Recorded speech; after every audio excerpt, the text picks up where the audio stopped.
Hey guys, Jason Harris from Ozark Overland Outfitters. Today I want to show you a big upgrade that I do on all my 80 series Land Cruiser builds. Is the Slee off-road upgraded heavy duty tie rod and drag link.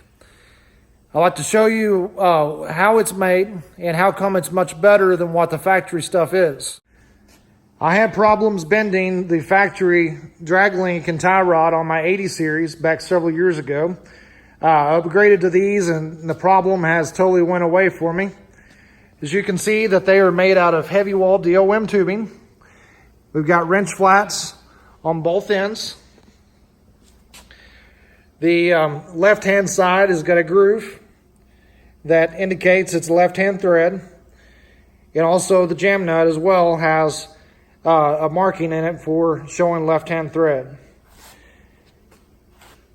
The one thing different from the factory that some people may complain about is it doesn't have a pinch sleeve as the factory does. It's got a jam nut. Well, the only problem that you have with the jam nut is if it's not installed properly. What you want to do is make sure that both joints are in perfect phase with one another so they do not knock each other loose whenever the steering flexes and will actually cause it to come loose. I've been running this for several years and never have had a problem of it coming loose. This is the same technology as the older RAV4s had that did have a problem with them coming loose after they had been after alignment had been performed on them, and the technicians who done the alignment did not make sure that the joints were in perfect phase with one another. We did the recall on those back when I worked for Toyota, and we actually would have to make sure that they were in phase. We had properly tightened the jam nuts in a proper order to a proper tightness, and then also put a glue over it to keep it from being tampered with and a warning sticker. This is the same setup. Tighten them just as I would if I was doing a RAV4 recall, and I have never had a problem once with them coming loose. Without question, I always use the OEM Toyota tie rod ends. I do not run any of the aftermarket stuff, and I have a long service life because of that. The set of tie rod ends I replaced on my personal 80 series, I replaced 90,000 miles ago and just replaced them again.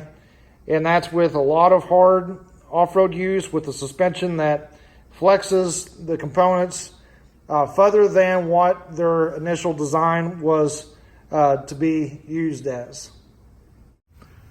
What you want is the casing, the top of the casing here, to be level with the top of the casing on the other side there.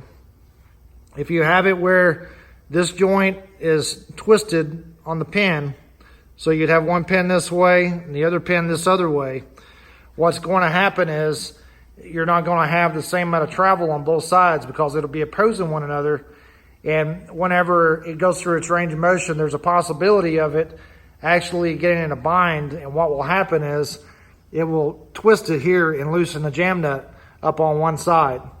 So what you have to do is you got to make sure that those top of those casings are sided straight across from one another, and you'll never have a problem with the jam nuts coming loose. The drag link the same way, which I'm showing you on the table here. We'll have to adjust the length once we get them on the cruiser. Is you want this casing to be flat and the other side casing be flat with it, and that will cause it to work smoothly and freely, never getting to the end of its motion, opposing the other joint and causing the jam nut to come loose. If you pay attention to this, you'll never have a problem with jam nuts, and you'll not have a rust issue as you would with a split sleeve style pinch bolt setup. With the tie rods installed onto the knuckles and pitman arm, you need to torque the nuts to 67 foot-pounds. We got the torque wrench, we can see, say here, 67 foot-pounds.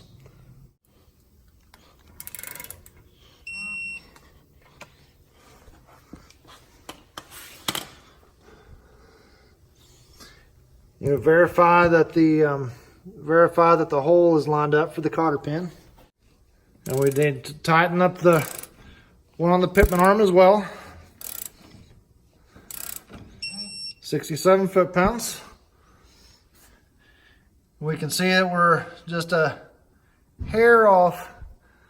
So what I'm gonna do is move it just a little bit more until our hole is lined up perfect.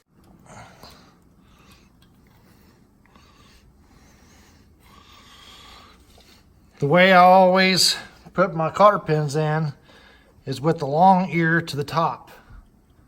Then I can grab a hold of it, separate it, bend it over.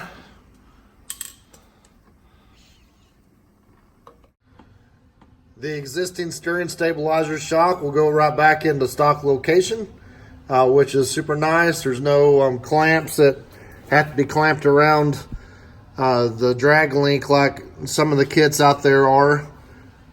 So this keeps all factory attachment points. Looks nice. It's easy adjustment. You don't have to take the steering stabilizer loose whenever you need to adjust the drag link, which is super nice. And this one here, we've installed a Trail Tailor paper clip skid plate, which we've done away with the paper clip. It's got a Whitson heat sink style steering cooler on it. But yeah, the Slee off-road drag link and tie rod is a definite nice upgrade. It gets you a lot more strength than the factory setup, and utilizes all factory tie rod ends in their stock locations. So you won't be disappointed one bit with the kit. I would definitely recommend purchasing their kit above just about anybody else on the market. For Land Cruiser service and parts, give us a call at Ozark Overland Outfitters, 417-855-0647. And be sure to visit our website at ozarkoverlandoutfitters.com and check out all of our products. We've got some exciting new stuff coming here pretty soon, and I'm very excited about and looking forward to you guys seeing it. Remember to like and subscribe, and I'll see you guys next time.